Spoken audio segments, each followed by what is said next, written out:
Nice to have you here. Please have a seat. I see you off to your usual slow start, man. Well, Harvey, we wanted to get you out as soon as we could to kind of salvage the night for us. Yeah, well, how you doing? Too long. Did you get my? Yeah, I got your questions here. No, but did you get my letter? I sent you. Yeah, I got your letter, David. Harvey wrote a piece for the Cleveland Plain Dealer. Yeah. What, a couple of months ago? It was very touching, man. I appreciate that very much. As a matter of fact, I enjoyed the piece. It's funny you should mention that. Thank you. It's funny you should mention that because that touched me, and I'm keeping your letter as a memento. But I made a. This is not rehearsed. This just felt right, man. I made a. Well, you have the copy of the letter. I made a copy of the letter here for you with your spelling errors corrected there. Well, thank you very much. 98 on the letter. Well, that's very nice. Harvey is grading my personal correspondence. That's right. I appreciate that. And that's pretty good for a guy who went to Ball State, which is a party school, right? No, it's not a party school. It's a fine state institution. Yeah. Harvey, what are you doing with your eyebrows? Look, man. You got a little something going there. I came over here from Cleveland. A little Zero Mostel or something there, aren't you? I look a little disheveled because, I had to do this gig on 1 day's notice. Yeah, and I appreciate you coming in on short notice. Now, do you have... So, I don't want to, screw these questions here. I got these questions. Half these questions I don't want to answer. And the other hand, and the other half, I told them I want to talk about them, and I don't want to talk about them. It's because, when I want to talk about those guys will stop me. They're afraid. Okay. Our Lieber and Stoller ready? Because we could... How many hits do you have, Harvey? What do you care how many hits do I have? Well, what do you want to talk about? How's your book? Now, this is your second book, right? Your second anthology? It's doing all right. Yeah, did the first one do pretty well? No, it didn't do. It didn't. Why do you think I'd be out here? I'm trying to hype this first book and the second book. But let me hype it, man. You can't sell nothing. What is the price of the first book? How much does it go for? $6.95. $7. It's a pretty good deal. It's a good deal. It's a good deal. Let me tell you, folks. I came all the way from Cleveland up here on 1 day's notice. You would have dead air without me. I want you to buy Wait a minute. Let's let them vote. Which would you rather have had? I don't know. Anyway, if I could get half of them to buy the book, I'd do good.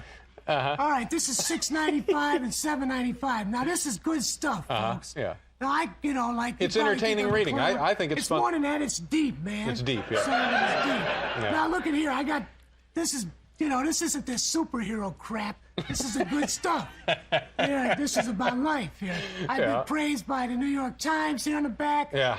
Los Angeles Herald Examiner. Harvey, why don't you make yourself a superhero like you're talking about? Because I can I have some in common with them, but, man, I'm, what did you call me, man? Like, I don't know, something like one of, the ideal of, like American youth or something. I can see that. Anyways, these books, and I just won some kind of award, man, from the Before Columbus Foundation. They probably won't give it to me now I'm on this show. But I got that, and this book here, I come on here too early. The book's not on this, in the stores. And I know that this audience, they're probably not great readers, you know what I mean? They want to thrill a minute, laugh a minute. All right, Harvey, let's Wait a minute, what do you mean? Okay. So buy this stuff. You understand? And if the guy don't have it, ask him to get it and go in and get it, like a couple weeks later, ask him if he got it in. Put a deposit on it. Follow it up. Harvey, I think people will buy now because they'll remember your pleasing personality. Yeah, well, that's all right. You got to do something, David. They'll say to themselves, my, what a nice young man Harvey was, and I'd be happy. I'd be proud to purchase one of his books. Yeah, right. Give me those back. They're not yours. They're mine. You'll get them back after the show. I'm not stealing them from you. Stuff on the side? Well, to clear, because you have other things to present. Would you feel more comfortable, Harvey, if these were over there? All right, there you are. What a story. All right. Now we have to do a commercial, Harvey. All right. Just relax. Get a hold of yourself. We'll be right back here with... my trick to get it it's interesting to me that you write the comic books, but you don't actually do the illustrations. You hire very well-known comic book illustrators to do that, don't you? They're not all well-known.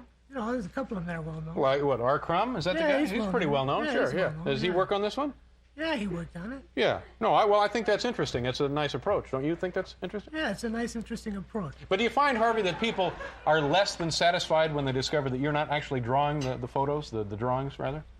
You want to talk about my trip to British Columbia or anything, David? Well, no, we can talk about your trip, but I just was wondering what the reaction was when they see, oh, I guess Harvey doesn't draw those. Oh, nobody cares. But as a wouldn't you feel better about selling the book if you were doing all the work yourself? If you were actually doing the drawings, like many cartoonists write and draw their own strips, don't they? Yeah. So what? Well, I'm just saying, wouldn't that give you more peace of mind if you were doing both of them? Wouldn't it be a little easier to look at yourself in the mirror when you get up in the morning, Harvey? Oh, man. No, I don't care. You don't care? That doesn't bother you? No, it doesn't bother me. All right. Why would it? How about this guy? What do you think of this guy? Sexiest man alive. Sexiest man alive. Nothing about him, man. Sexiest man alive? Are you kidding me? 1987? Man, get that out of my face. I don't care about that. All right, now let's talk about your trip to the Great Northwest. Yeah, I went up to British Columbia. Oh, that's man. beautiful up there. Vancouver? I went up, no, Victoria. Victoria. I went up there to lecture at college up there. It's an island, Victoria, isn't Yeah, it? it's an island. Yeah. No, Vancouver's the island. Victoria's the capital of British Columbia. I went up there to lecture at college up there. But isn't Victoria one of the islands out in the... Vancouver's the island, and Vancouver's a city that's on the mainland. You got that? Right, but then Victoria would be the island if Vancouver were on the mainland. I don't know what you're talking about. You don't know what you're talking about either. Anyways, I went out there, and I had a nice time. You look like a lot of guys you see sleeping on buses.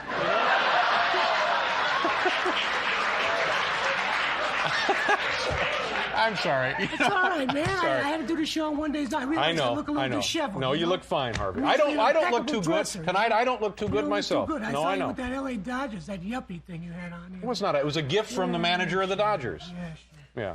Anyways, man. So you're out there. You go out there to you lecture. messing up my game plan. I'm sorry. You're out there to lecture. Yeah, I'm out there to lecture. I had a nice time, and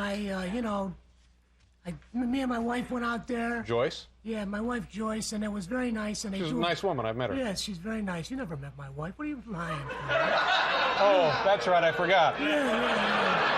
No, Harvey. I never did meet your wife. Yeah, right. Anyways, they had a benefit dance for me. A benefit dance? Yeah, it was nice, man. Now, did you dance, Harvey?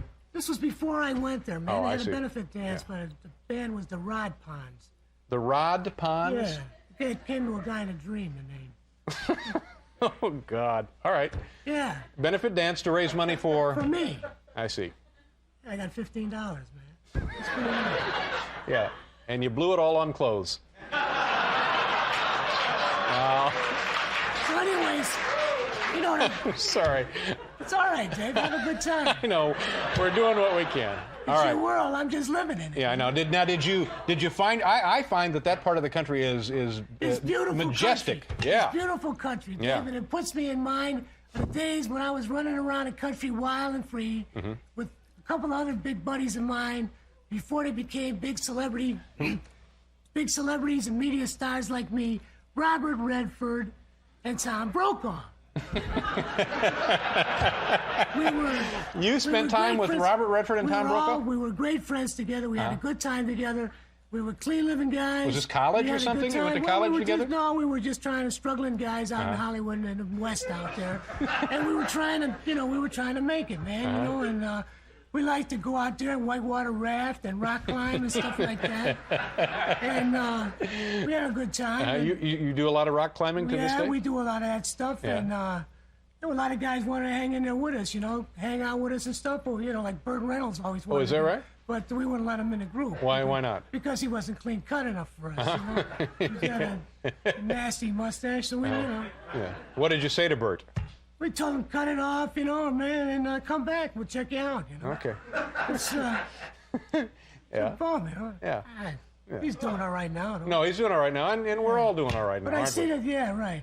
I see Tom is. Tom is the anchor of the nightly he's news here at doing pretty NBC. good. Very good. Very nice And, man. yeah, Well respected. Do you like Tom? Yeah, I like Tom. I see he's a little disturbed now, Is he about disturbed? this, got this conflict of interest thing he's talking about with GE owning, NBC and all that, and being the third biggest defense contractor. Yeah.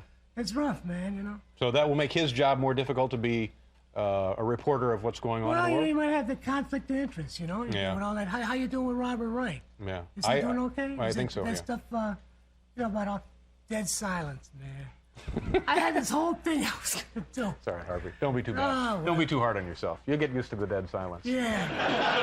Oh, You sure I do. will. Yeah. Well, listen, Harvey, thank you for coming out from Cleveland. It was good Yeah. to see you again. Yeah. And as always, give my best to the folks back there in Cleveland. Yeah. All right? Thanks. Harvey Pekar, ladies and gentlemen. We'll be right back.